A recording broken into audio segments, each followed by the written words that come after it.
It's been almost exactly 2 years, and finally, the pandemic is dissipating.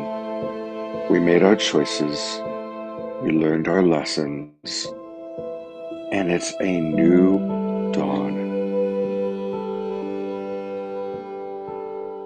And it's a new season for the year 2022, and a new time for all of us to embrace new life, new opportunities, new abundance. And while we balance our care and genuine prayer for peace and the awareness of a world that still includes unthinkable tragedy and sorrow and even war, we also are grateful for how blessed we are.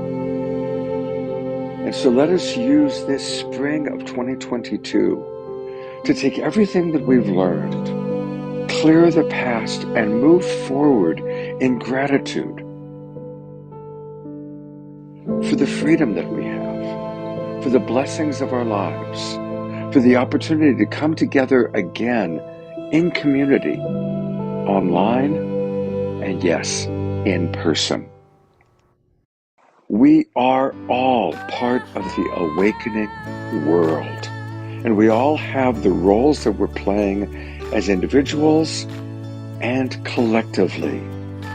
We are the imaginal cells finding each other to create a beautiful, incredible butterfly out of the old paradigm. So welcome to spring of 2022. Welcome to the awakening world. We come from the same source, a powerful love force. We're coming together, stronger than ever, not divided. We come from the same source, a powerful love force. We're coming together, hear the call, you are invited. We come from the same source, a powerful love force. Hello, everybody. Namaste. Happy Sacred Sunday to you. I want to welcome everybody coming into our Zoom room. And wow, I see so many of our friends, a lot of our regulars, and also some new people with us. So, as always, we always like to ask people to let us know where you are coming from geographically. We always love to see people from all over. And I want to welcome our friends on Unify. When you see me looking down, I'm looking at our Unify screen. And that's where we get people from all over the world. So it's pretty exciting. For those of you who are watching on Facebook, and a big thank you to John and Summer Raymer and the Sign Network for getting us out over 100 different Facebook groups and pages. Thank you. And I always say thank you to Alan Steinfeld and his YouTube channel, and Alan's on the show today. So I get to say a special directly to you, Alan. And it's really wonderful having these broadcast partners like Alan and the Sign Network and Unify that help get these shows out to everybody.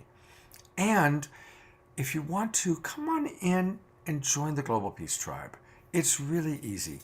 Just go to globalpeacetribe.com, globalpeacetribe.com, and register. It takes about a minute. And once you register, you will get the links to all of our shows for the next 3 months, all the way through the end of June.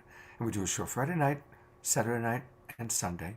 And our shows always take a particular topic and we really explore it. And today's topic is really all about understanding breakthroughs in consciousness, breakthroughs in science, spirituality, consciousness, and how we can take these new teachings, these breakthroughs, and apply them to our lives. And so I'm going to very briefly show you who you're going to really be hearing from the majority of today, which is our guests. And of course, I've been co-creating all weekend with Alan Steinfeld. He's brought on amazing people. I'm still trying to comprehend what Isaac and Adam had to say on Friday night. And just, it's been really powerful. And I know a lot of you have watched the previous shows, Friday night and Saturday night. And any of you who have missed them, make sure you register so you get the replay on Monday. Every Monday, we send out an email with links to all the replays of the previous shows. We also have with us Amelie Grace, and you've seen Amelie on our show. You've seen her, you've heard her sing. She is a brilliant musician, but today we get to hear what goes on in this incredible. Um, uh, our mutual friend Pramagai said, "Do you know how smart she is?" I said, "Well, I know she's a great singer." She said, "No, she's brilliant." So a big kind of welcome to, or thanks to Pramagai, because then I saw your course and here you are. So it's great to have you with us. Yes, thank you. And then friends of Alan's, JoJo and Steve, and Christian Johnson. And I only know what I've read about them in their bios. So I'm really eager to drop in, hear your wisdom, hear what you're doing as a couple, as an individual.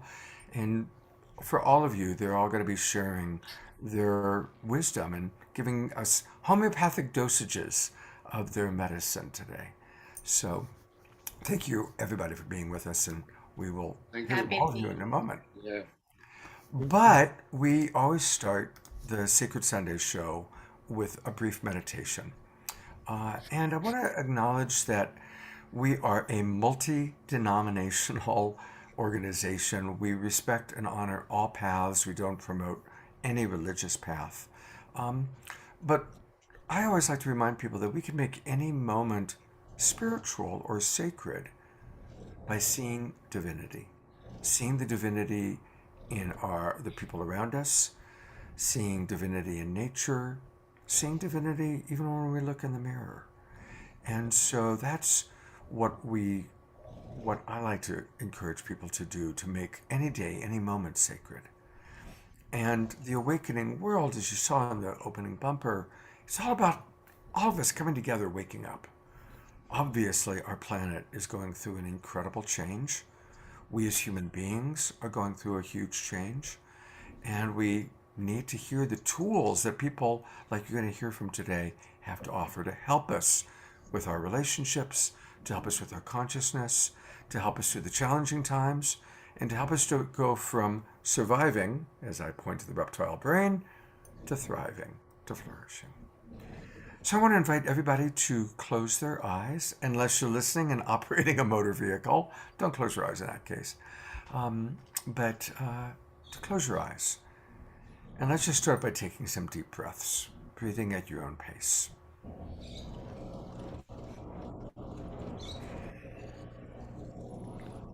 And as you breathe, I invite you to now bring your attention fully into yourself, only allowing my voice to gently guide you. And as you breathe, and as you tune into your body temple, I invite you to do an inventory of your body. Have you had enough food? How did you rest last night? What's your emotional state? Are there any places in your body where there's discomfort that maybe you haven't paid attention to? Places in the body that need a little love, or support, or nurturing, or connection.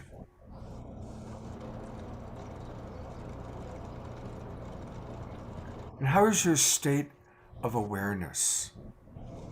How are you doing with being fully present? Present to my voice and to your body temple right now? Present to the circumstances taking place in your life? Present meaning not needing to change it, but just acknowledging it. Acknowledging comfortable feelings as well as uncomfortable feelings.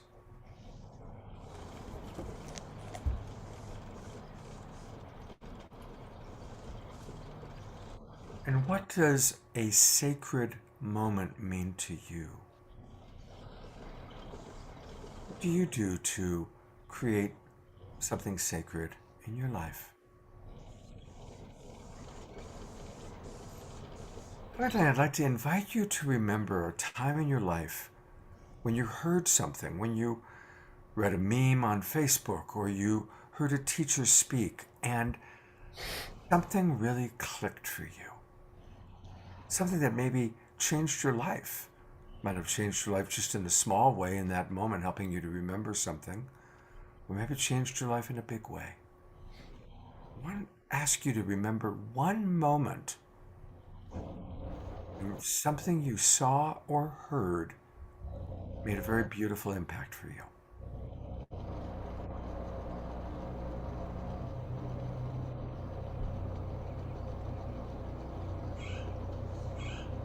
And I'm asking you to remember how that felt in your body and to bring that memory in because I want for today, our time together, to be that for each of you.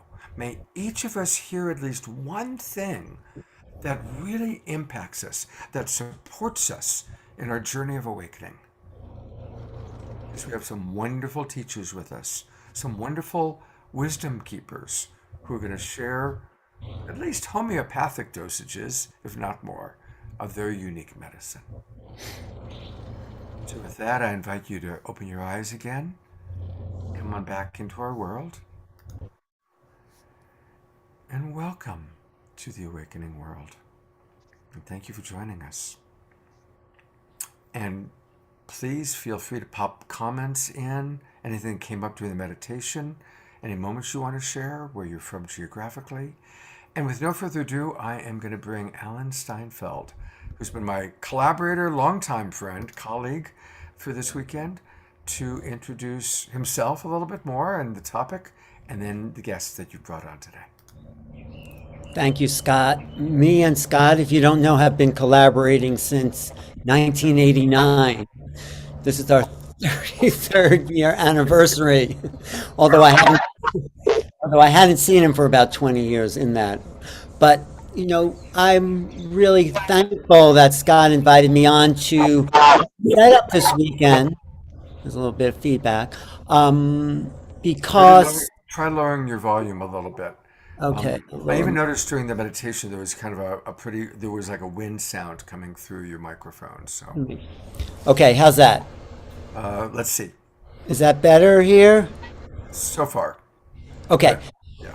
So I'm thankful to you, Scott, for allowing me to collaborate on this weekend because these are some of my favorite people we've had on Friday, Zinka and Isaac and Adam, and last night with JJ Hertak and Carolyn Corey, Paul Heineck, and today with some new friends that I really respect their path and what they have to offer. So if people haven't been watching the last few nights, it's been about quantum understanding. How do we take that leap? And we've talked about science and physics and even the input of what UFOs, ETs have to offer our planet. But now it's about transformation. I really wanted to highlight, we go from science to consciousness to how this internal movement is transforming the world. So that's why I brought some people that I think have a lot to offer. So do you want me to introduce them, or do you have something else? Yeah. Go ahead. Here, I'll bring them on. Okay, there's my friends Jojo Mikolasic. Is that it, Jojo? Good job. Okay, and Steve Sonos, and together they formed a organization called Ascension Together, which is their process and the techniques and tools they have to lead them from one level, actually coming out of the recovery community, into a total transformation of how to help people. Because when, and I find this for most people, when people have been through certain levels of healing, all we want to do is help others. This is our gift. It's what Marshall Rosenberg says in Nonviolent Communication, that we're here not to receive love, but to give love. So this is part of how Steve, Jojo, and my new friend Kristen Johnston, and her beautiful store in Western Mass. Is it Quantum Healing and Wellness? Is that what you're calling it?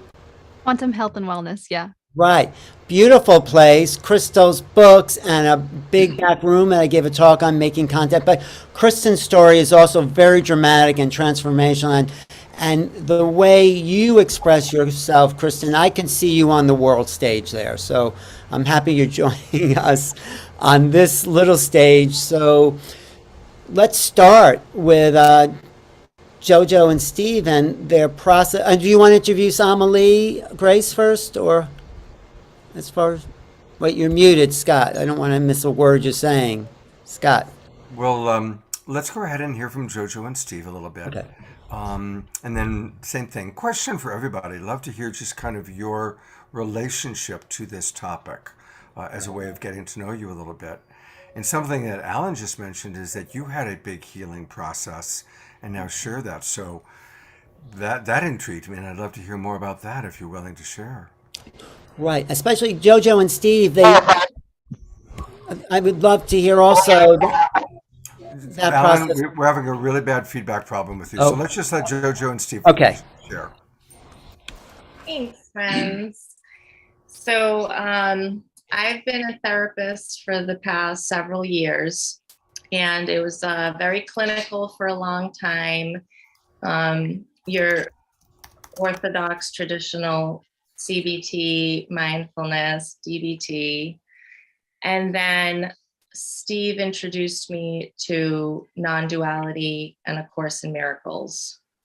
And my understanding of reality started to change just a little bit, but really a bit.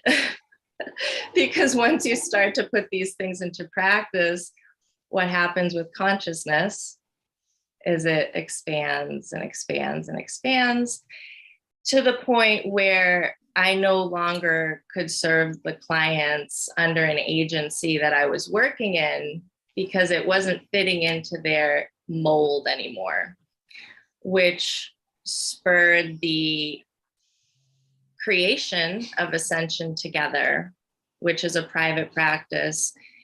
And Steve facilitates the education part of that practice. Yeah, thank you for having us on. Once I met JoJo and she started to come around, excuse me, to the meeting, she said, we have to share this.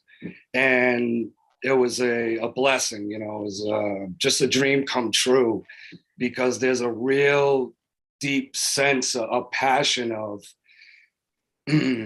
sharing the fortune that I've been blessed with and the experiences I've been able to come to have. And for me, it's all about perspective. You see, we're coming from one perspective, life can look fearful and alone and dangerous. And as you shift perspective, you can then see that you're never alone. You're not separated. Everything's okay. And you're connected to everyone and everything. So there's nothing to be concerned about. Mm. I mean, isn't that a really big part of our awakening is we do fall into the illusion of separation. And that's a lot of the conversation the last 2 days have been about that, about how really, whether it's from a scientific point of view or a spiritual point of view, understanding that we are not separate, we are all interconnected. And then how to really utilize that awareness as more than an intellectual idea, but as an experience. So I'm just curious if there's anything, and then we'll definitely get to Kristen and Amelie. Is there anything you can share about how to experience that awareness? Any tools for that? Well, I also just want to add, if you can share a little bit of your own story and process, I think that will help us go deeper into what. Sure. Go ahead. Yeah, so I grew up in alcoholic, addicted household, so child of an addict, alcoholic. I took that road myself and had a pretty tumultuous teenage experience that landed me incarcerated for a few years. And if you want to have a wild experience and really shock to the nervous system and expand consciousness, I don't suggest you do it that way. But it sobered me up, and from there I jumped into personal development through the 12-step program and kind of started my ascension journey consciously, where now I'm consciously aware that I'm on this path of getting to know myself and in turn getting to know God. And there was many layers over my life experience. I write about that in my book, Ascension Diary. That'll be out in a couple weeks. But I was always drawn to more knowledge, more truth, more experience. I've trained, it started with Tony Robbins and then Joe Dispenza and then Vishen Lakhiani over at Mind Valley. Also the faces and names that weren't on a platform yet, like my friend Patrick Balsley, who introduced me to the Flower of Life books by Drunvalo Melchizedek, and then Steve, who introduced me to Non-Duality and A Course in Miracles. And then I met Marissa Peer, who is the founder of RTT, which is the modality I facilitate for my clients now. And that brings us into the subconscious. That's rapid transformational therapy. It calms the nervous system through hypnosis. We fuse neuro-linguistic programming, CBT, and tapping into it. And then I was seeing the ability of people to really become aware, make connections, and shift their consciousness at an accelerated momentum.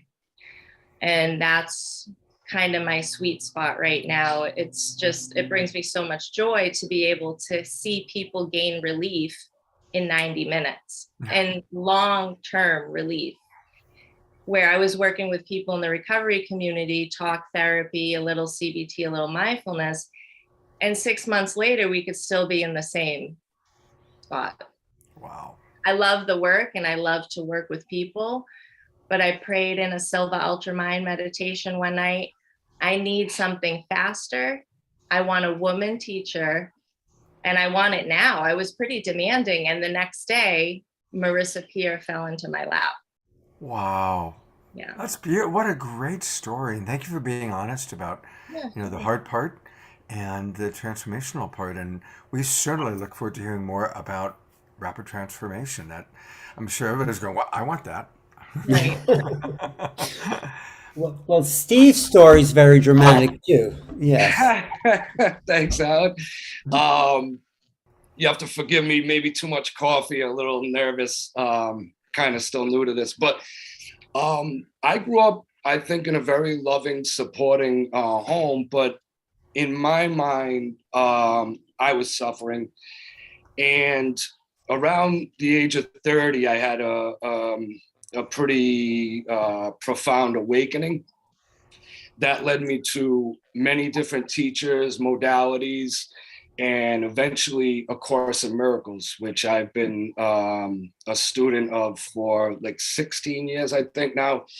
That led me to Non-Duality, which was just kind of wrapped up the whole picture for me. A Course in Miracles, you originally asked, how do we, like tools or something, you asked about making the transformation, right? How do we do that? Or for me, A Course in Miracles was a huge part of it, because they give you a lesson book. And what it's doing and what we're doing, I believe all of us, is reprogramming our brains so that we can experience a reality we want to experience as opposed to a reality we don't want to experience. We're not victims of the world.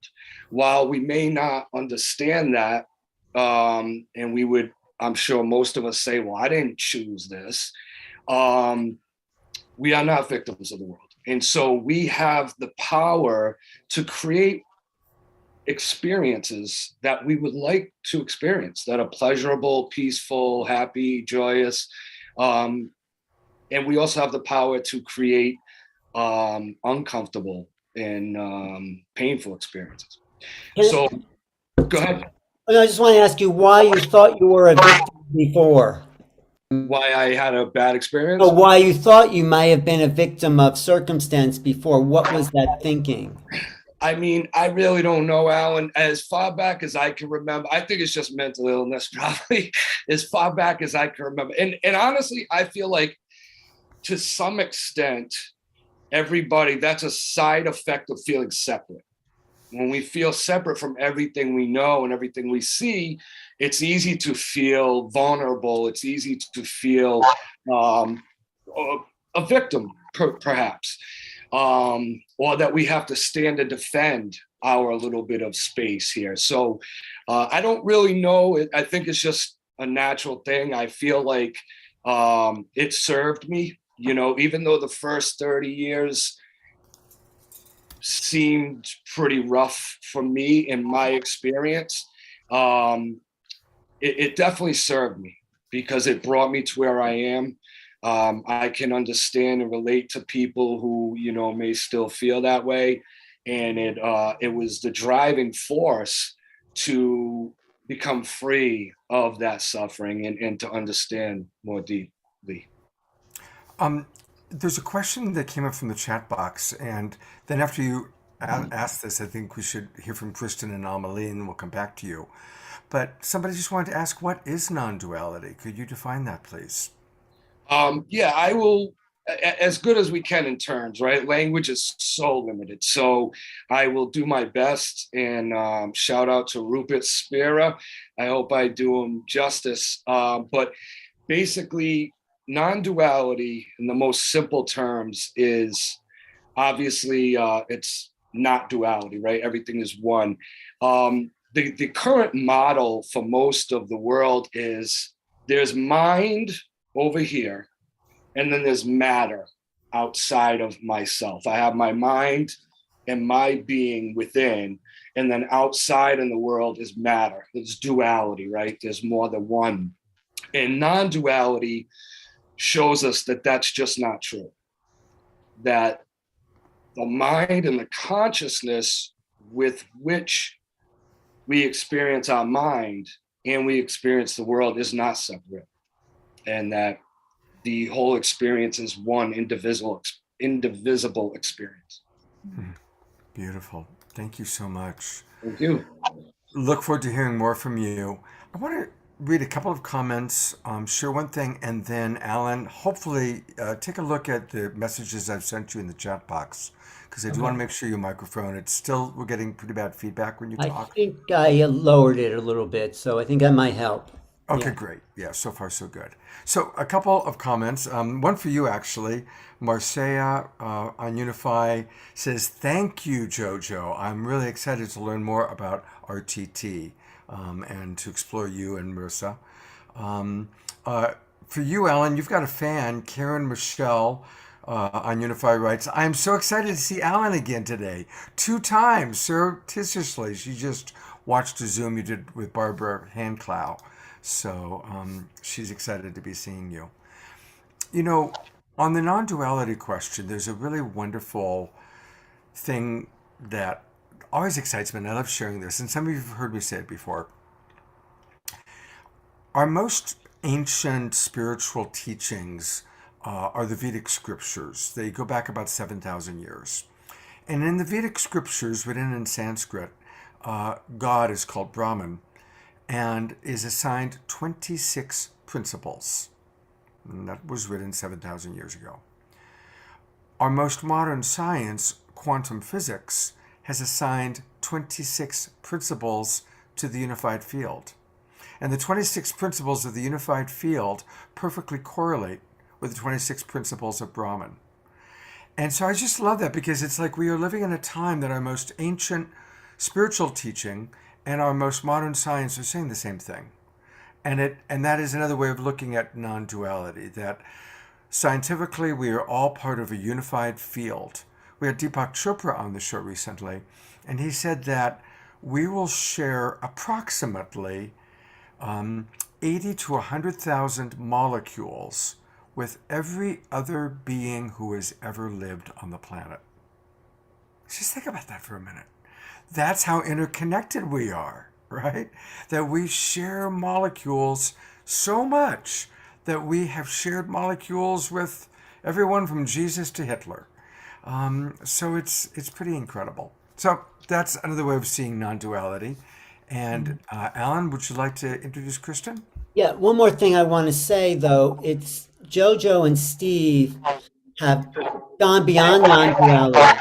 Oops, Still sorry. getting feedback, buddy. I Yeah. don't know why, but I'll just talk a little quieter. And they are taking it to the next level where they are saying, okay, how do we share that understanding and bring us up together, ascension together. This is the outgrowth of non-duality, that we're all in this together and we're here to evolve consciousness, not just be in non-duality, but do something about that and emerge as more evolved beings. But So when you practice non-duality, right, when you're aware of the non-dual nature that we're a part of, you then begin to see yourself in all your fellow men. You see yourself in nature, as nature, within nature. And then you start to recognize when one raises consciousness, it raises the consciousness of the whole collective. So now I'm radically responsible for the energy I'm emitting, right? And what do I want to contribute today? Where are we going today, world? What are we doing? How are we blessing? Or how are we being a burden? It's really the only two. Like Steve said, we can have a lens of love or fear. Fear is the falsehood, it's the illusion or the veil, and love is the truth. And we want to be in the truth and share the truth so that we can get this accelerated ascension party going. I love that. A couple of comments from our Zoom room. Now our Zoomers are beginning to interact. Connie writes, there is a way of moving beyond duality, right, wrong, good, evil, which is a huge leap. We move out of victim consciousness, understanding that we are loved by a conscious, loving universe. Absolutely. And then Melinda writes, last night I was thinking the same thing, and how compartmentalizing wisdom has possibly held us back. Last night felt more like a return to knowledge. Beautiful. Alan, do you want to introduce Kristen? yes, thank you. Kristen also has a very dramatic, story You know of what? awakening. Maybe And just talk as softly as you possibly can and turn your volume down. Kristen has a beautiful story of her own awakening and transformation. And out of that came her passion to help others. And her new book, Heal the People, is her direct connection to Source to give back to the world. So, Kristen, please share your story and your transformation and your love for humanity. Thank you so much for having me. First, I just want to really express my gratitude for being here. I feel really honored to share. And yeah, I think when you have a transformation that feels really remarkable, you feel almost like morally responsible to share it with others. Like when you know it can be of service to humanity. When you transcend your limitation or you alchemize your own suffering, I think it turns into a gift. Like you can show up and it kind of almost comes in a package, and you deliver it to others as sort of a source of inspiration and hope. And that's my prayer, is that my sharing my experiences can kind of uplift others and also empower them to realize that they are creators, that our perception can create our reality. And when we perceive ourselves, kind of like Steve said, when we perceive ourselves as limited and separate, we can feel really small and disempowered and feeling, like you said too, kind of like a victim to life circumstance. But that little shift in consciousness, that empowerment of like, my consciousness is having an impact on my experience of reality and my experience of life, that shift in consciousness is enough to change a life. And then it's like this beautiful ripple effect, and you connect, you start resonating with other people of like mind and like heart and like mission. And if enough of us, I really truly believe in my heart that if enough of us have that shift in perception from separation, from limitation, into this unified consciousness, the effects that we will see take place in our material world will be like, we can't even envision them at this point. So it really, I feel really passionate about helping people awaken and heal and transform, because as we do it individually, we do it collectively, because we're not separate beings. We are one consciousness. So I'm very passionate about the work. Talk about your own, thank you for that. Beautiful. Talk about your own process. Like, if you want to talk about specifics, that would be great, because it's very powerful, your story. Yeah. So I think, okay, so it's such a broad, it's a broad umbrella of awakening. But my personal experience was, I think the core trauma that I experienced was separation from spirit. What I've discovered is that I'm a very spiritual entity, and I feel whole and complete when I feel connected to a cosmic intelligence that is loving. And when I came into the human experience, like everyone who lives in a body, you experience yourself as separate, and that can be incredibly painful if you don't have like minds and like hearts that are also spiritual. And so I spent the first half of my earthly journey trying desperately to get back to spirit, but in ways that may not have been beneficial to my body. So I fell into the trap of addiction as well. And I didn't realize why. I was using substances outside of myself to try to facilitate the state of consciousness that I now recognize as love. I just was going about the tactic in the wrong way. And so but then that seeking led me to spirituality. So I experienced addiction as an opportunity to awaken, right? So that suffering that addiction ended up causing led me to look for personal growth and self-help and spirituality. And that's when I started to remember, right? The process of awakening for me was really remembering my soul. And I found a beautiful healing school. And for the first time in my life, I was plugged in with like minds and like hearts and spiritual people. And I was in my early 20s, and that community gave me this sense of belonging in the world. And as soon as I felt that sense of belonging, then I started to embody and feel safe enough here, because I had a tribe of spiritual people.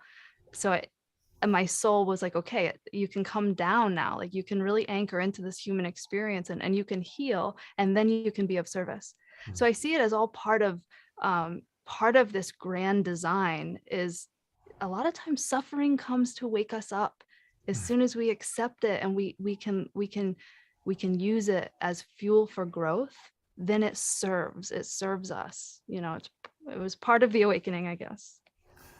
That's beautiful. Thank you so much for sharing that. One more thing about Kristen, I think interesting, is her passion to now help people in your book, how that emerged. Just talk a little bit about it. Yeah, that was probably the most profound experience of my life. I journeyed with a plant medicine, a very powerful plant medicine called Iboga. And that's what I used to overcome an opiate addiction. And when I did Iboga, I had a vision, and this was 10 years ago. I had a profound vision of the cover of a book. And the book spelled out, first it just said HTP. And what's interesting is the healing school that I was in was called the Healer Training Program, and we called it HTP.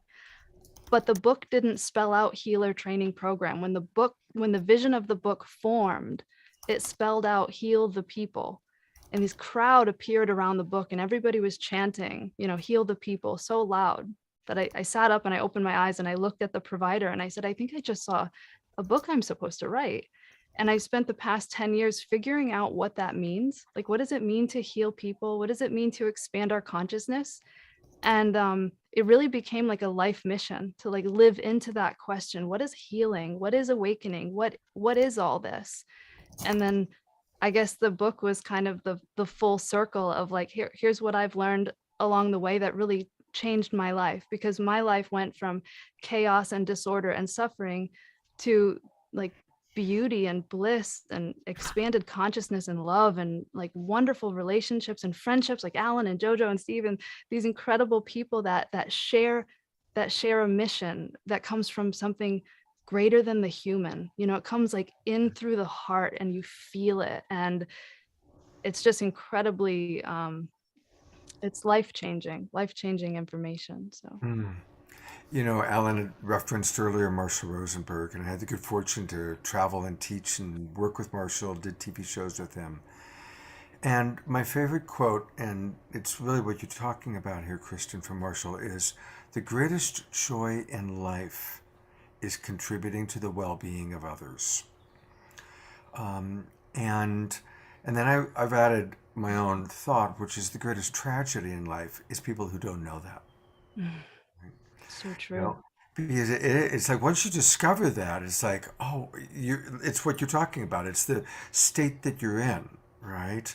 Of being of service. But people who don't know that and are still seeking for the external world, for that gratification. If my wife has to treat me a certain way, my job has to work out, I've got to, they're still looking outside. And of course, it's endless, I also, one last thing, and then I really do want to introduce Amelie, but I want to acknowledge your evolution as it relates to substances. And certainly so many of us who are listening or watching have had a relationship to substances. And look, we get high because it feels good initially, right? That first high, working with heroin addicts, is that adage that everyone's trying to recapture that first high, right? And so it's difficult because we have an experience, whether it's from any substance or any intoxication, and the pleasure center of the brain loves it. And we have now this memory of that pleasure.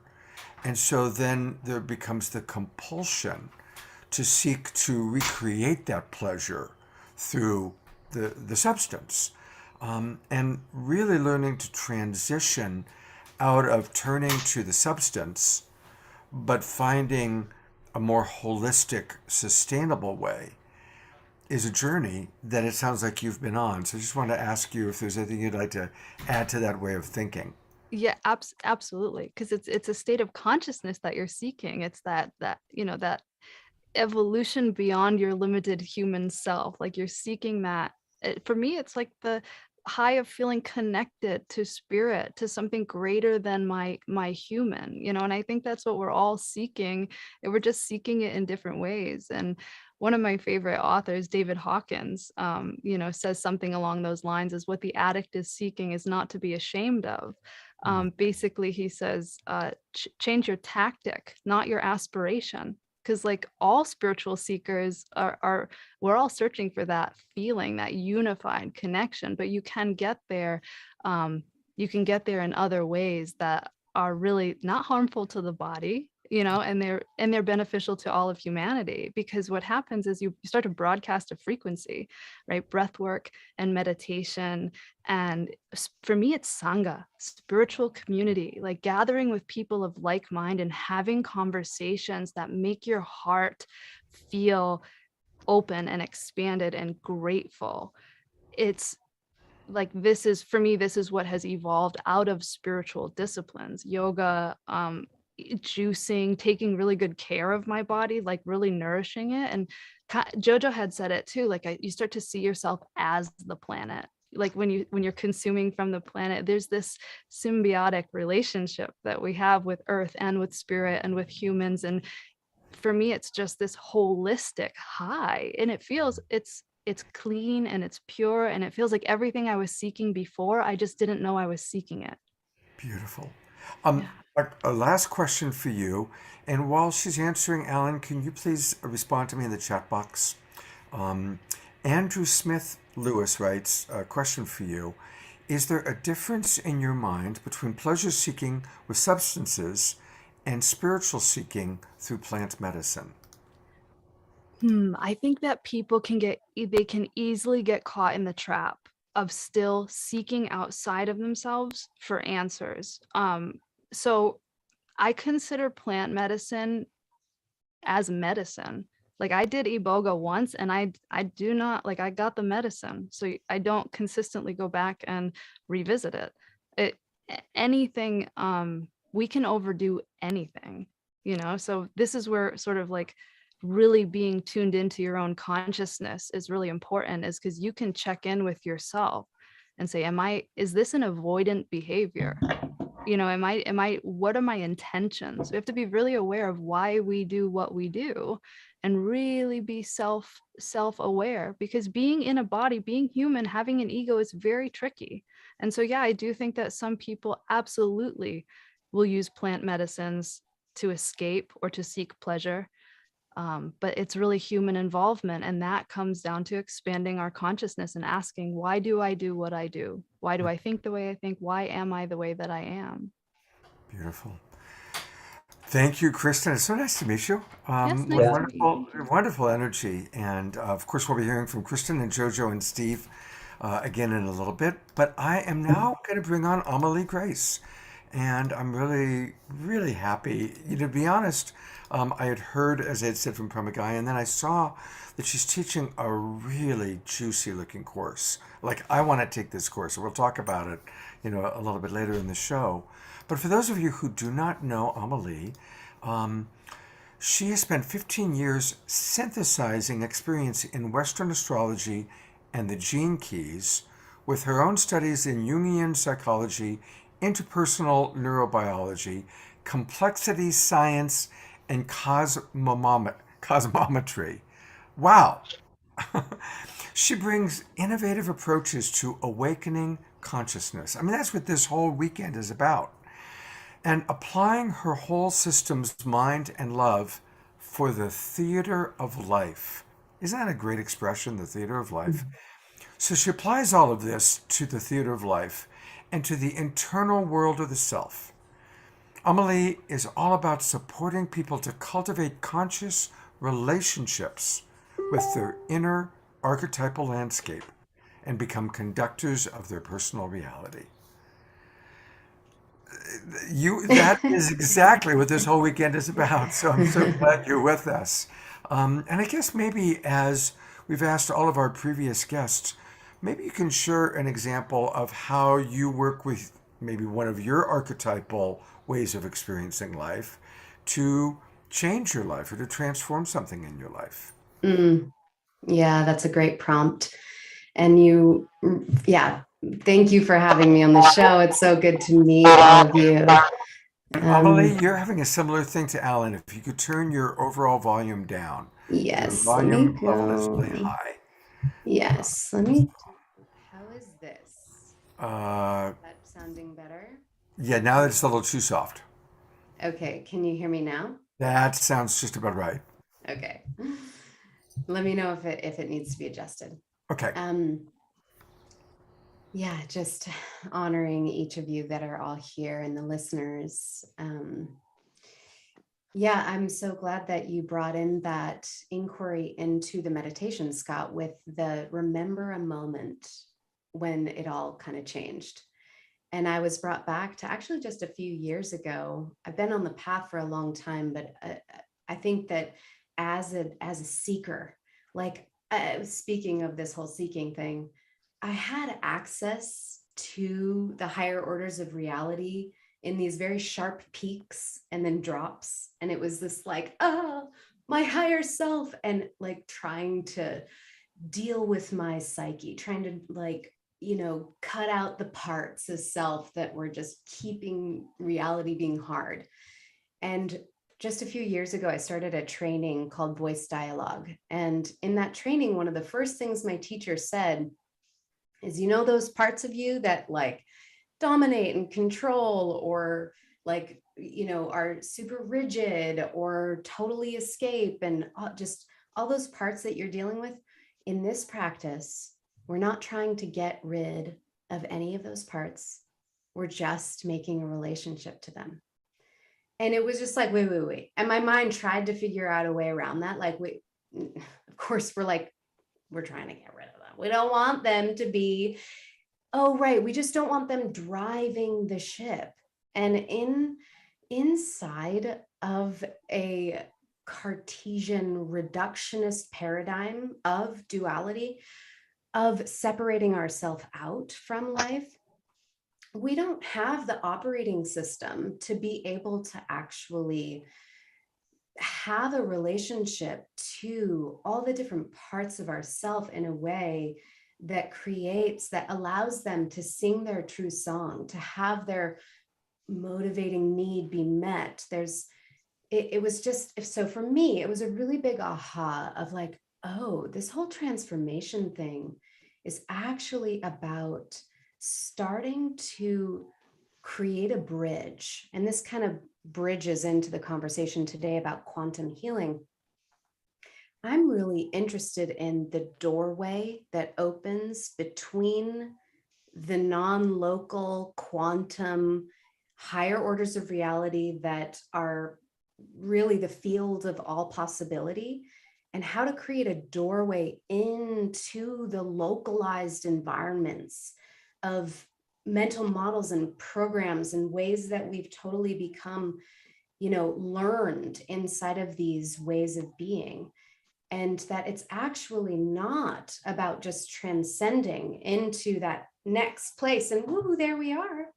It's actually about integrating it into matter, because the paradigm previous to it is basically, it's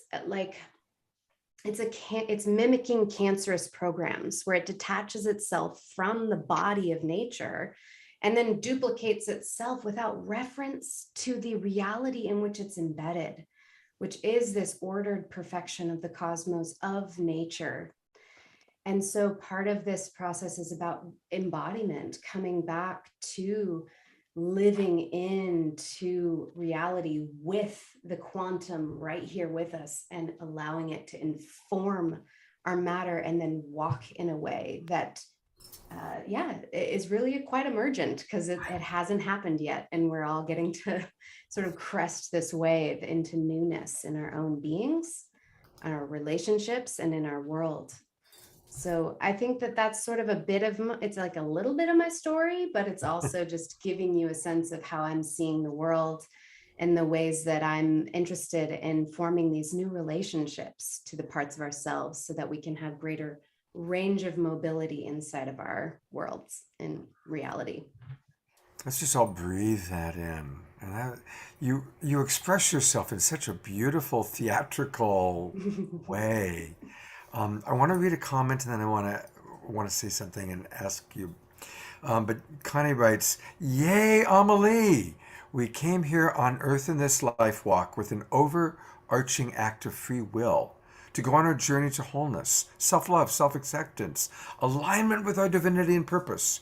We gave permission to the loving universe, so everything in our lives happens for us, not to us." Absolutely.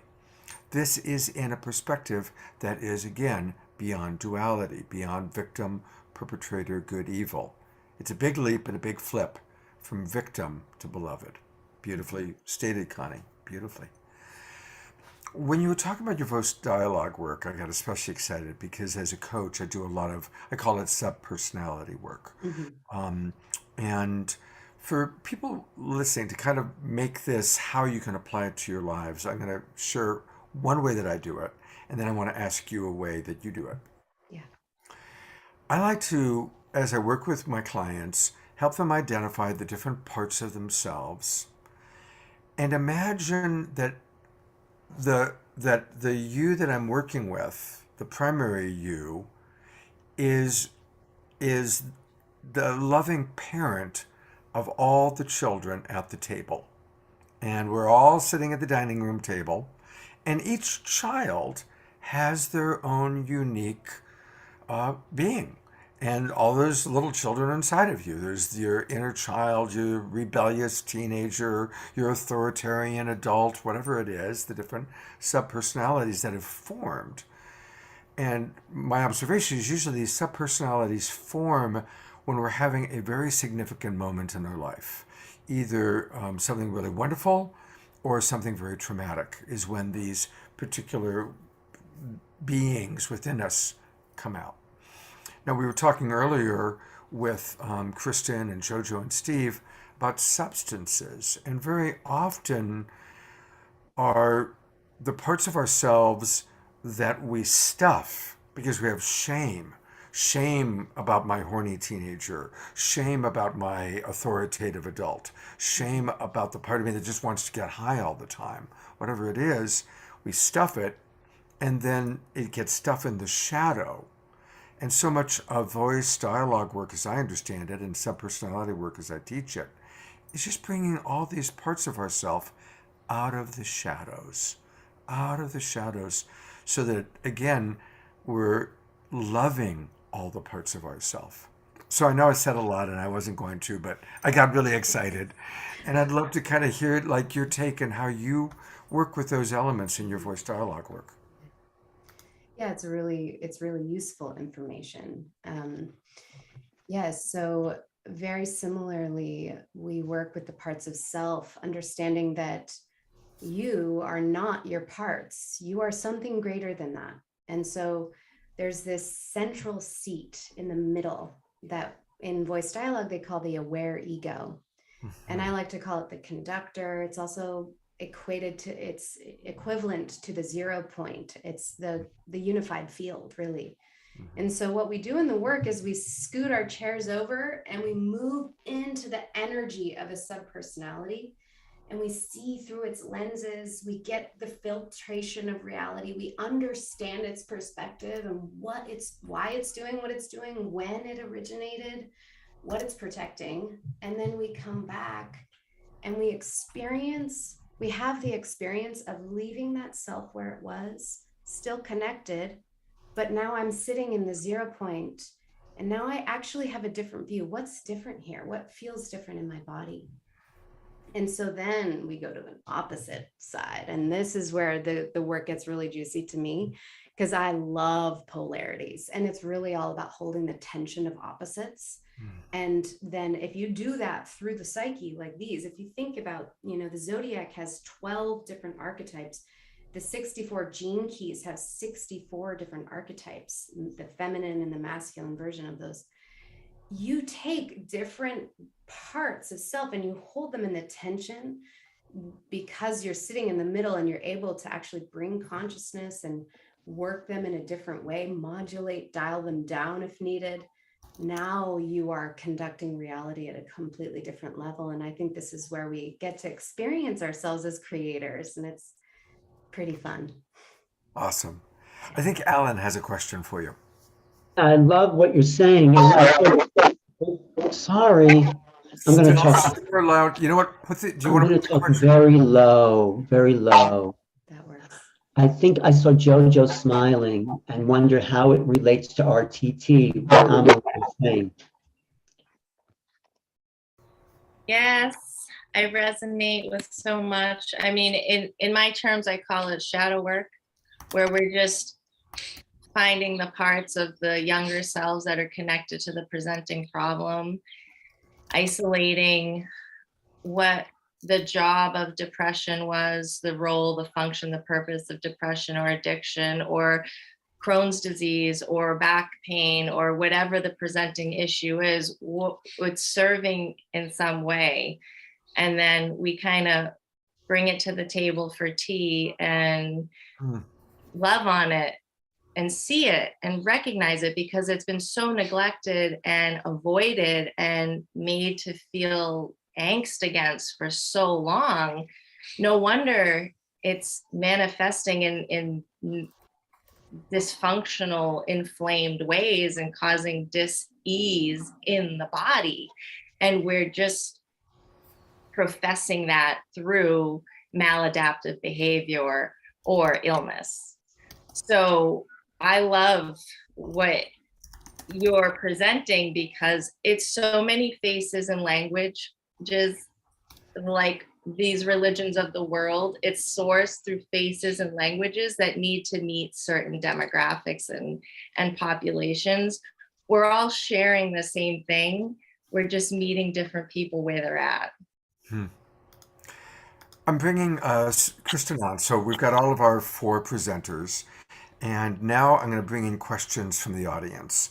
And Shobhan on Unify asks, okay, so I'm woke, but I'm struggling because of outside forces like my blood family. How do I love them while blocking their negativity out so it quits tripping me up and causing me to have self-doubt? So there's that question, and I'll add to it anything that any of you want to add about how we work with epigenetics. How do we work with our genetic ancestry?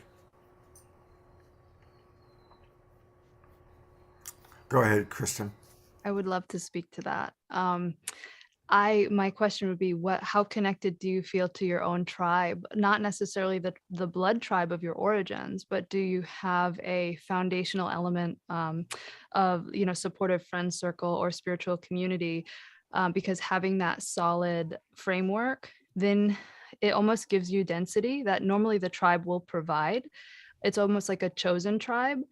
And then you can, what I've found is that I could hold space for the tribe of my origins and sort of like love them without needing to be defined, because I found a sense of belonging tribally to a spiritual community or people who resonated with sort of like my beliefs and behaviors. And so I think tribe is so important to humans. We're pack, we have pack instincts. So it can create a lot of friction if you're trying to fit yourself into a tribe that doesn't align with your personal code of honor or code of ethics. So do you have a tribe other than family?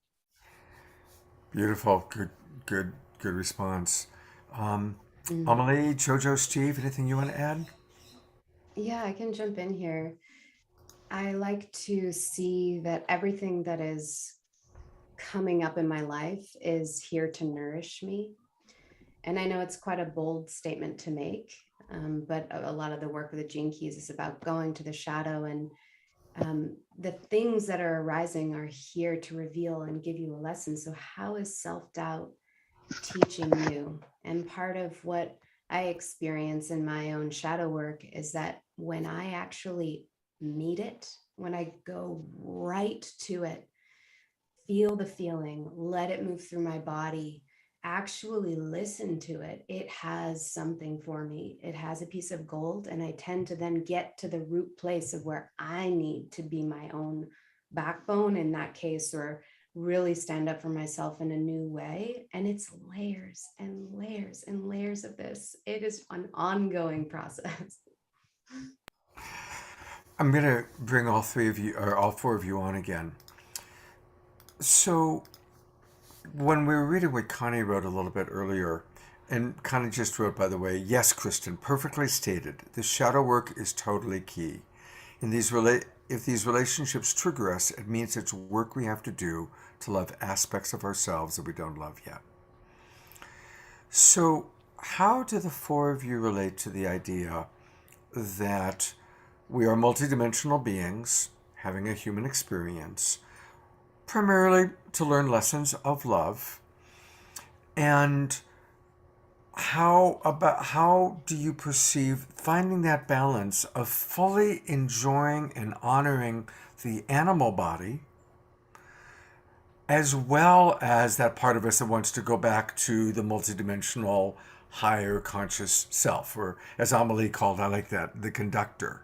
So there's that part of us that wants to, get up and be expansive and be spiritual and all that. But where does honoring the animal body and our animal body cravings fit into this for the 4 of you? Amelie, you got to say something based on response there. I'm just like, oh, I love this question because the animal body is imprinted with the same divine blueprint. The animal body is divine. Fear has been a fuel source for us. Our survival instincts that are more animal have been a fuel source for evolution. It's a fuel source that has become non-renewable. Now we're evolving out of fear as our fuel source, and now love needs to, and all the other ways that we can source ourselves.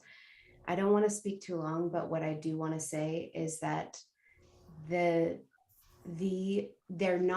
if we experience one without the other, it's not wholeness. So where do we actually find ourselves doing this?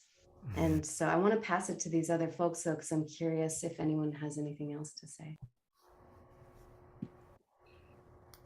Am I on? Yeah. I've found I got tripped up with that over the years because, like I said, the first 30 years I was very uncomfortable and I felt unhappy. Then as I found what was working for me, I did a completely 180 where it felt like I was only suffering and miserable for so long. Then I found I was completely free and I could have and do anything I wanted, and I did that for like 12, 13 years. But I took that to an extreme, and ended up doing heroin because I thought, hey, why not? You know what I mean? I can do anything I want. I have nothing to fear. And I was suppressing some other stuff. But regardless, what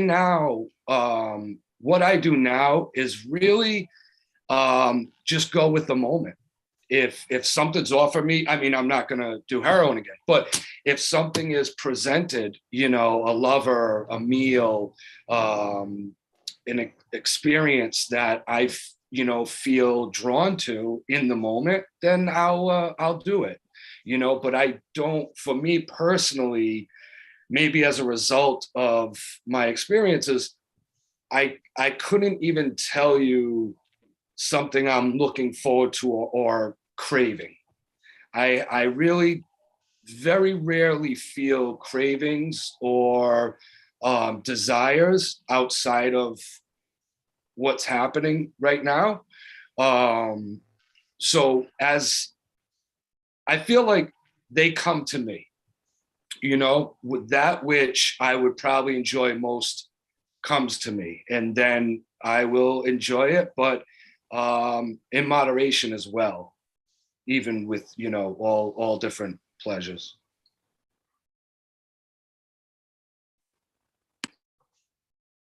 We've got some really good questions coming in. So I, as much as I love the animal body and I love my animal body, I want to get to some of these other questions.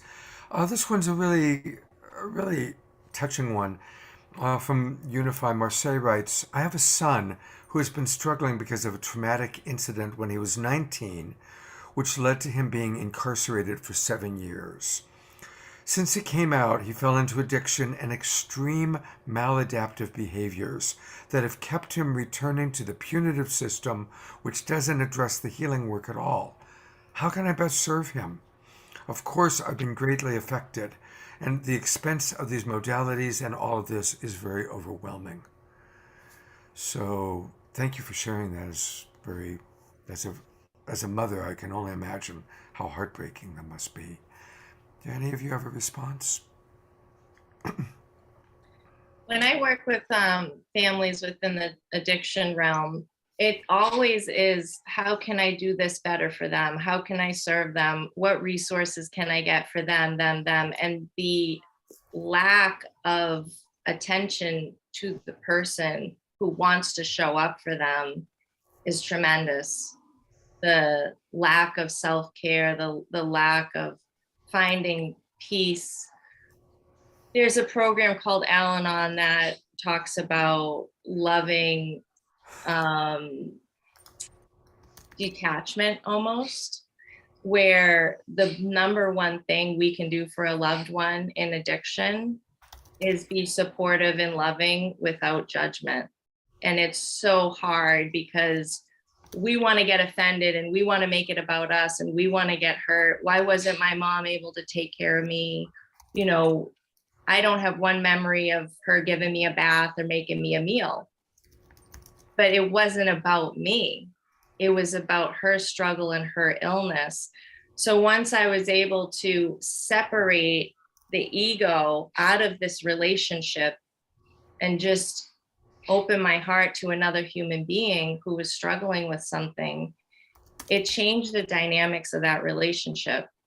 And I did have 3 months with her before she overdosed, a 3-month window when I got out of jail and she overdosed and passed. And it was 3 months of a completely different relationship we'd ever had prior, because I just wanted to love her and help her and not judge her.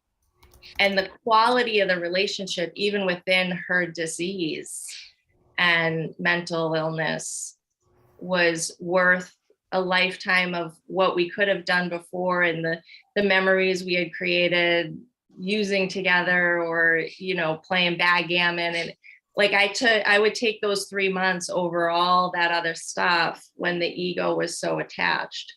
So truly, I know from firsthand experience, it's really hard not to worry about someone who is putting their life at harm, who is at risk every day.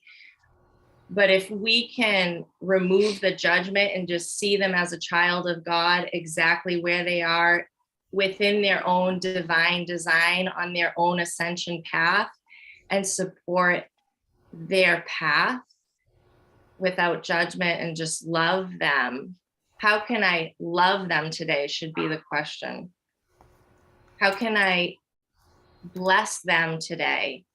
Not go into my wallet, you know, not go into the Venmo app, not talk to 10 different treatment centers for the 10 millionth time.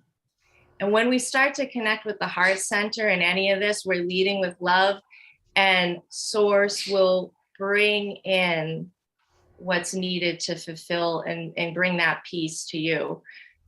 Whether it's your time for the child or the parent or the spouse, for that divinity to flow in as well, that's not up to us. I say, I show up in love, and that's up to the Holy Spirit and that person.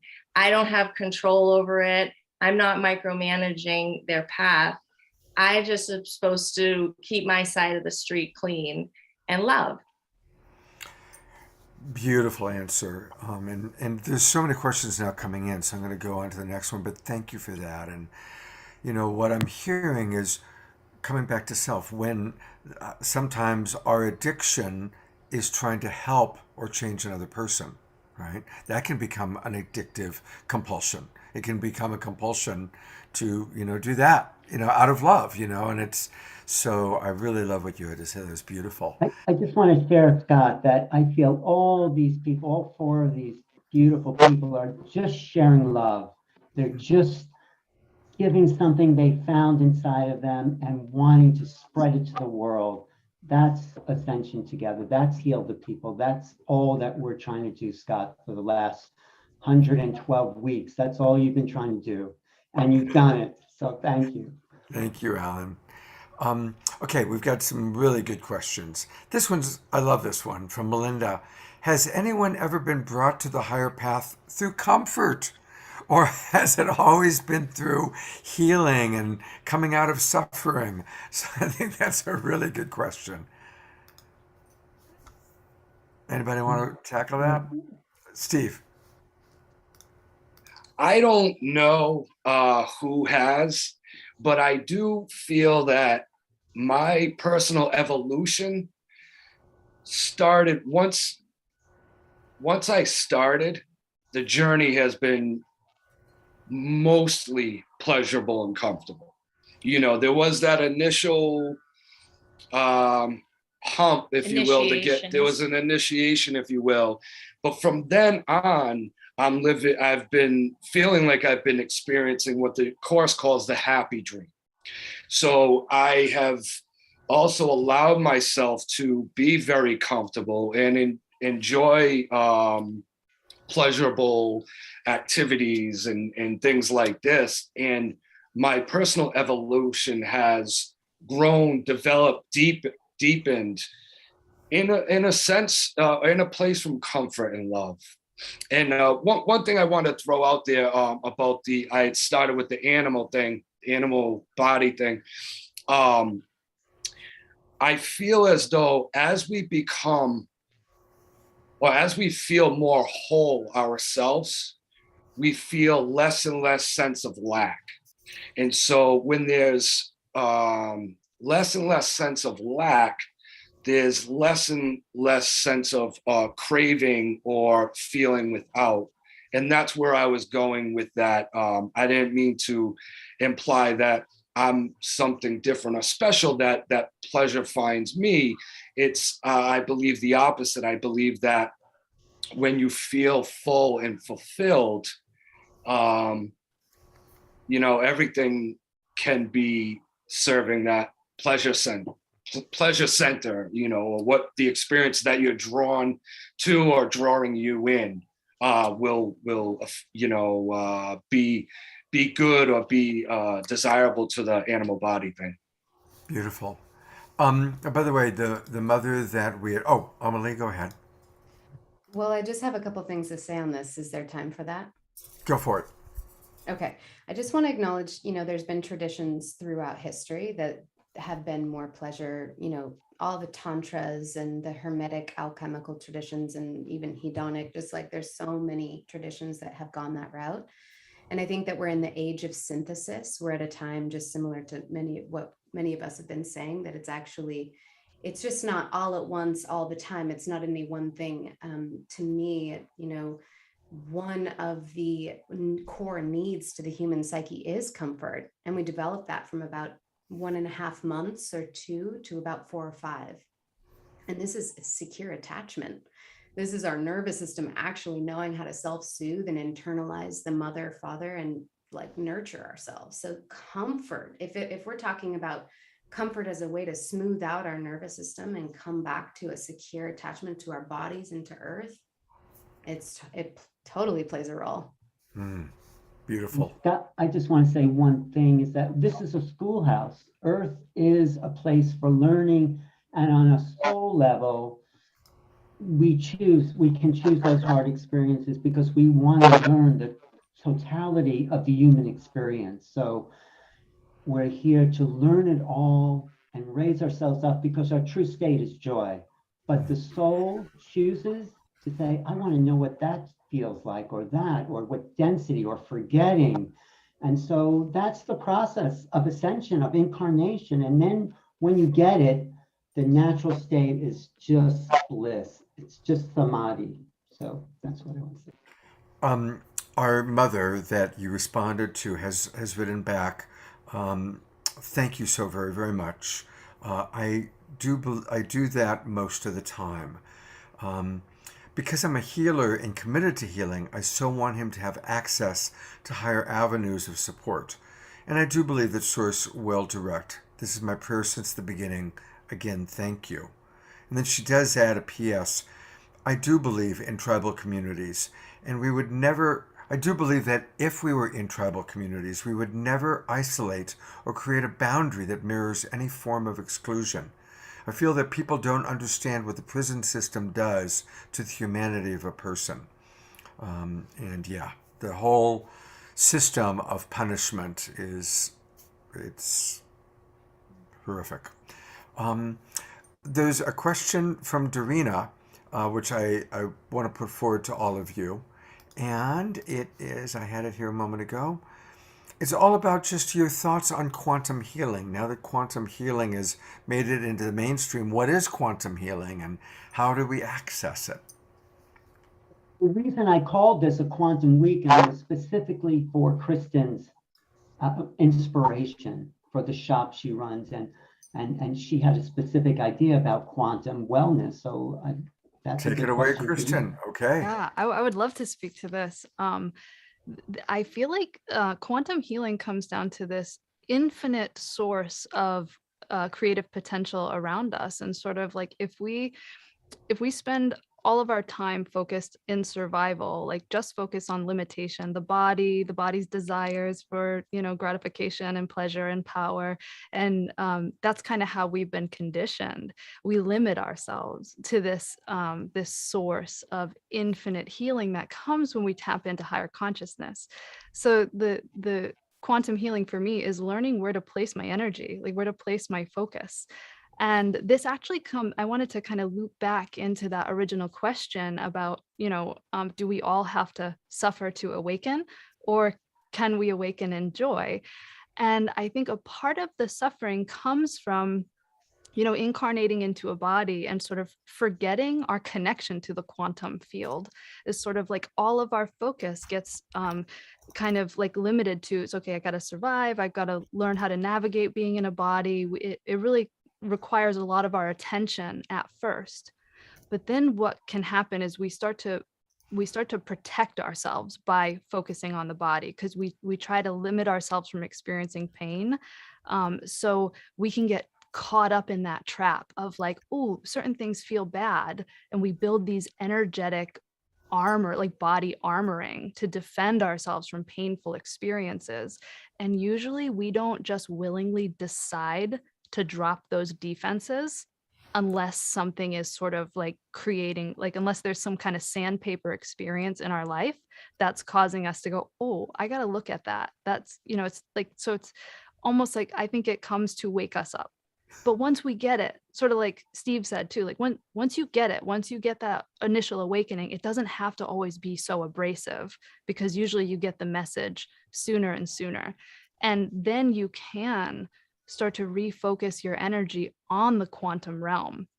Because I believe that like when you come into a body, you come in as quantum consciousness, and you are limitless. You don't even know that you have a boundary or a barrier until you're like, 18 months, like 3 years old, you start to realize that you're separate and you're powerful and you have this desires to act as an individual. But prior to that, you are pure consciousness. You are unlimited, but you're also undefended.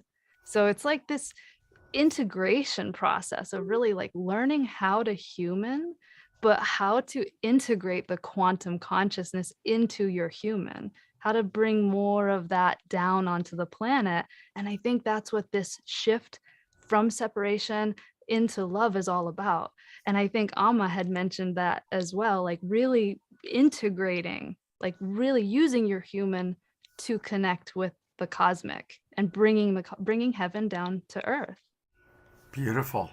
Well, since we've got the spotlight on you and we're talking about this, let's learn a little bit about how people can work with you. And this is her website. It's quantumhw.com. quantumhw.com.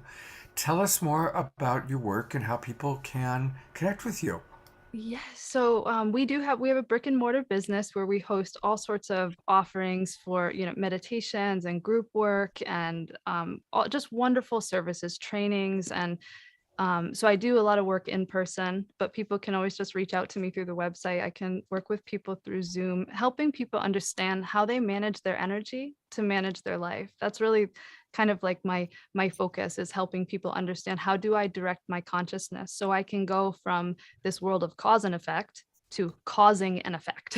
Right? Do we want to always be absorbing the world around us, or do we want to broadcast and cause an effect on the world around us? And so, yeah, that's kind of what we do with quantum, and helping people understand that your consciousness is creative. Where you place your consciousness, how you move your energy, is how you create your life. We are all creative beings. We just have to bring that creative potential into awareness so we can direct it with our intention, as opposed to our unconscious need for self-protection. So I love working with people and helping them, because I think as soon as people get it, then they become these powerful elements of change in the world. They bring more peace. The shift happens through humans. It happens when we take the quantum and we integrate it onto the planet. That can only happen through conscious human beings. Where's your store? You've also written a wonderful book, Heal the People, which you've referenced. Please tell us about that.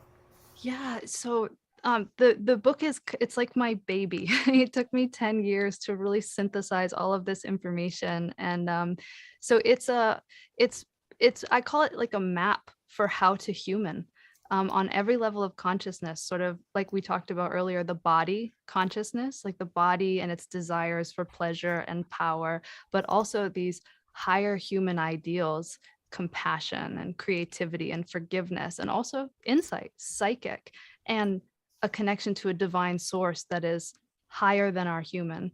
So I use the chakra system as a kind of a map, and then there's also personality profiling laid out in the book as well, as sort of how do different types of people manage their energy in order to feel safe. So what I've learned is that there's 5 distinct energy patterns that people will do in order to create a feeling of safety. So, and we usually develop these really early on, and we do them so often that they become unconscious. But when we make them conscious, then we can decide how do we want to move our energy. So for example, some people, when they feel unsafe, they will move their energy up and out of their body to try to establish a sense of safety. But on the planet, that's not really useful because now you're kind of this disembodied human, you're really dissociated from reality, and you're not really capable of transforming the world in a powerful way. So that person might need to learn when they're overwhelmed, how do I stay present? How do I just breathe? How do I reconnect? Someone else, when they feel overwhelmed, they might explode their energy to try to be the biggest force in the room in order to scare other people so they feel safe and in control, right? And so there's 5 distinct ways that we move our energy when we feel overwhelmed. And the key is to become conscious of how we do that so we can stop doing it unconsciously and we can become integrated humans. And so it's like I said, Heal the People is a map for how to move our energy so we can become powerful elements of change in a world that desperately needs fully embodied spiritual beings who resonate at the frequency of love. Beautiful. Well, everybody, you can get Heal the People, as you can see, on Amazon by Kristen Johnston. There's a T in there, Johnston. And Kristen, I'm imagining anybody who works with you is blessed to do so. You really have the heart of an angel. Really, all of you, as Alan said, all of you are beautiful. We are. I just want to tell people where your store is in Massachusetts so people can find you. Yes, so we're in Seekonk, Massachusetts. We're about 20 minutes from Providence, about 45 minutes from Boston. So yeah. We are in that time where I need to go to everybody for a final thought and learn about what they do. So I'm putting the spotlight on you, Jojo and Steve. And I would love for you to tell us about the work that you do, Ascension Together. And that's the name of their website. I'm going to go take a look at it. It's ascensiontogether.org. From fractured to fullness. Beautiful. So, and I guess this is where also people who want to get a discovery call with you, Jojo, can do that. Just schedule the discovery call here. Tell us a little bit about what you're doing, and I'm going to go to your events page and tell us more about how people can play with you and connect with you. Thank you, Scott. Yeah, RTT discovery calls are always free. They're about 15, 20-minute consultations to introduce someone who's interested into what RTT is, what it entails, and for me also to vet out if the person is a good fit for RTT at the time. At the bottom of the pages, you can also subscribe to our newsletter, probably sending out 1 to 2 newsletters a week, depending on what events or new classes are happening. And the classes and events are every 8 weeks. So right now we just started Experience in A Course in Miracles, and it's an 8-week course. The Sunday after Easter, the new Miracle Minded Forgiveness Masterclass starts. And that's really a curriculum we curated ourselves that slowly integrate the teachings of A Course in Miracles, non-duality, meditating from awareness, from a point of observation, Observing, not absorbing, is a great way to put it. I love that term. And really a wonderful primer to start to expand the consciousness around oneness, quantum field, the divinity within all of us, to help people recognize it. And then how do we honor it? So kind of, I would say, like I have an event at Kristen's store next Saturday, and a group RTT called Step Into Your Power. So that event is all about removing any blocks to your sovereignty, to your limitedness. And then the reprogramming of that RTT session is stepping into power, claiming your divinity, and recognizing your wholeness. I love to collaborate with Kristen. I try to have all our events at Kristen's, because you walk in and you just take this, exhale, and then you breathe in love. And then you're like, oh, home and family. And I felt that from the moment I walked in there. And us getting together was divine design, because I was looking for an event for Alan's. I was looking for a venue for Alan's event. And I Googled, venue, Providence. And the first listing on Google that caught my eye was Quantum Health and Wellness. I was attracted to the flower of life symbol because of my own history with it. And I reached out right away. They got back to me within an hour. And it was just, that's like when it's green light, it's flow. It's like when Steve is saying things will come to us. We don't have to chase. We don't have to manipulate or control. What is to be will be, and it will find us. So events, classes, RTT, you can all find it at ascensiontogether.org. Thank all three of you. Thank you so much for being with us today. It's great to meet new people. That's one of my favorite parts of this job, is I get to meet really cool people like you. So Good. I'm glad you like my friends, Scott. Your friends rock, Alan. But also, I want to say Jojo, Steve, Kristen, and I are planning to do a workshop retreat somewhere in July, where we can go and live the experience, that quantum reality. So I guess they can email Ascension Together and if you're interested in that. Well, without a doubt, and without a doubt, when that's happening, we'll promote it on our shows. I'll let everybody know about that. I'll be there, hopefully. So. Okay. Scott, I feel like it sums up, at least for me in my experience, coming from a place of love, recognizing that you are safe, whole, and healed every moment at all times. And when you come from a place of love, when your perspective is coming from a place of love and wholeness, everything else takes care of itself. Everything is seen in that tint, through that perspective of love. The whole world is in your consciousness, and you get to pick the lens with which you experience it. Beautifully stated. I mean, that's like a perfect summary statement. But we cannot summarize, because we still got to go to Amelie and hear about what she's offering. And, I mentioned before that in my email, I'm on her email list, and I saw this course that you're doing. Honestly, I swear to you, I would take it myself, only I teach an empathy practice group also on Wednesday nights.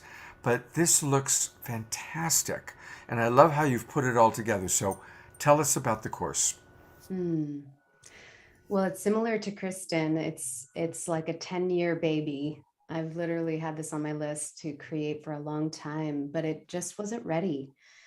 So this is a self-cultivation training and mastermind, where it's about coming together in a group of people who are all wanting to develop their craft of self-development and self-growth, and really evolving our ability to evolve. And one of the things that the basis of it's called Living Symbol. And if you would pull up the image, either of the one you just had on or of the one I sent you, living symbol is basically this. In this course, we're going to be mapping our psyche and working with 3 core sets of opposites in our psyche. And these maps are basically, these models have been coming through, and I draw and make sense of all the things I'm learning and synthesizing go into models that really mirror the structure of substrate realities and hold a grid of archetypal information. So it's a synthesis of science and psychology and archetypal understanding, attuning to our own internal structure, but working with embodiment practices and exercises and really masterminding with each other. So weaving our insights and lessons in a synergized field so that we're all together in it. So that diagram that you see is sort of the map of the modules. And it's, if you see, there's a sine wave kind of moving through the very center, and it's moving from new moon to first quarter to full moon, third quarter, and then a new moon again. And every module has a symbol that we're working with that will be a template that will, come to, learn very key teachings and practices that work sequentially in order to then come to the final module of wholeness. Once again, starting with wholeness and ending with wholeness. So I'm so excited because as I feel like I'm learning, as I've developed this course, I'm getting so much information just by the symbols that and how they're placed and all the pieces of the things I've learned over these 15 years are all finding their place. So I'm just really excited to hold this space and welcome those who feel resonant in. The first session's on April 20th, so registration is open. Beautiful. And if people want more information, how do they do that? Like, do they email you? Do you set up little consultations? How do you handle that? Yeah, so go to that website. If we can put that the link to that in the chat. This website will have access to register. And if you had any questions, I would say, email me, and my email's on my website, and you can sign up and chat me even on my website. I'll just pop it in the, do you have my website? EmilyGrace.com. Yeah, I can go there. Give me about 60 seconds. Yeah, if you have questions, you can just go there. There it is. What is life? Liberating essence. There it is. Give me a second. I've got it pulled up. There we go. There she is. So this is under construction. It's my old website, but you can chat me there or send me an email and just find me if you have questions about the course or any of my other work. So there it is. You just click where it says Let's Chat, and there it is. There's some really beautiful stuff here too. Life is art. Sometime I definitely want to do a whole show on the Gene Keys. So I'll definitely make sure that we invite you for that one, for sure. Be fun. All right, well, I'm going to go ahead and bring everybody back on for kind of a chance to say goodbye and thank you. Boy, this has gone by really fast. And I want to just thank everybody. Alan, do you want us to, of course, you've got your wonderful book, Making Contact, and we've done entire shows on Alan's book. And it really is such an important book that all these wonderful speakers that you've seen on our shows have chapters. Like last time we had Caroline Corey, who wrote a chapter in the book.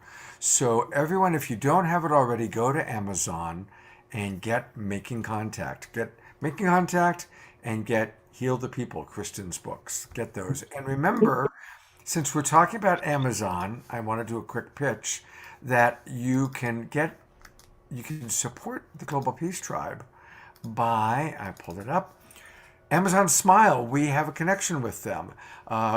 We work with Unify. A lot of you right now are watching us on Unify. And so if you don't know about the Amazon Smile program, any of you buy on Amazon, sign up for the Amazon Smile program. It doesn't cost you anything, but a percentage of everything you buy goes to the organization you choose, and I know you're going to want to choose Unify the World because then that comes to us. So, and you can also use the Amazon Smile link. You only got to sign up once, and then every time you just go to Amazon Smile, place your order, and right away start by ordering Alan's book and Kristen's book, and we'll get a dime or whatever. Anything you want to say, Alan, to conclude? Yes, it's been a beautiful weekend. There were a few bumps, but that's how it goes. But what I think we brought out is this deeper love that everyone has to connect, for wisdom, and that what my book also says is that we are at a point of evolution. We are at a threshold of becoming a new place, a new people connected to the cosmos, not separate from anything. I say in my book, life is not an anomaly. Life is an emergent property of creation, and we do not live in a dead universe. We live in a universe full of consciousness, life, abundance, and joy. And that's our destiny for incarnating here into these forms. It's to make contact with all of creation and move into this expanded sense of ourselves, because everyone I look at is myself, and I want to take care of them. I want to be loved, and I want to love. And this is a new humanity we are creating. An awakened world is a doorway into that, making contact, new reality, ascension together, heal the people, all those shapes that Amelie is giving. Let's recognize who we are and the importance of this, and let's make that breakthrough into the mainstream, because people desperately need what we've been discussing here this weekend, I think, Scott, and they're ready for it. So thank you, thank Alan. you for being a Two part last of it. things. I want to just invite everybody in our Zoom room. In a moment, I'm going to close by going to gallery view. So turn on your cameras. And thank you, Eleanor, Melinda, Roger, Mannion, Lori, and Connie, for having your cameras on. And Mark, and Wanda, and Wendy. So great. So turn on your cameras. And before I go to the cameras, I do want to invite everybody. Next weekend, it's our big anniversary weekend. That we are starting the third year of doing the shows. We've done 111 weeks, and it is amazing. A lot of our favorite luminaries are coming back to be with us live. We'd have Marianne Williamson next Saturday night. Reverend Michael Beckwith will be on the Friday night show. Grandmother Flor de Mayo, Neil Donald Walsh, Palto and Antoinette, Carolyn Meese, Elizabeth April, Gary Zukoff, Matt Kahn, Andrew Harvey, the Twin Ray, Chief Phil Lane, Alan, who you just saw, Marcy Shimoff, Jai Uttal, and some amazing musicians like Jai Uttal, Nina Gray, Kristen Hoffman, Cornflower, Larissa Stowe, Magic with Paul Draper, Comedy with Swami Beyond Ananda. It's going to be amazing. My good friend Trish will be co-hosting with me Friday night. Deborah Giusti is coming back to co-host Saturday night. And Kristen Hoffman will be co-hosting with me on Sunday. So please not only come, but tell your friends. This next weekend will be a great way to introduce the Awakening World to all of your new friends who don't know how wonderful these shows are. So I'm excited about that.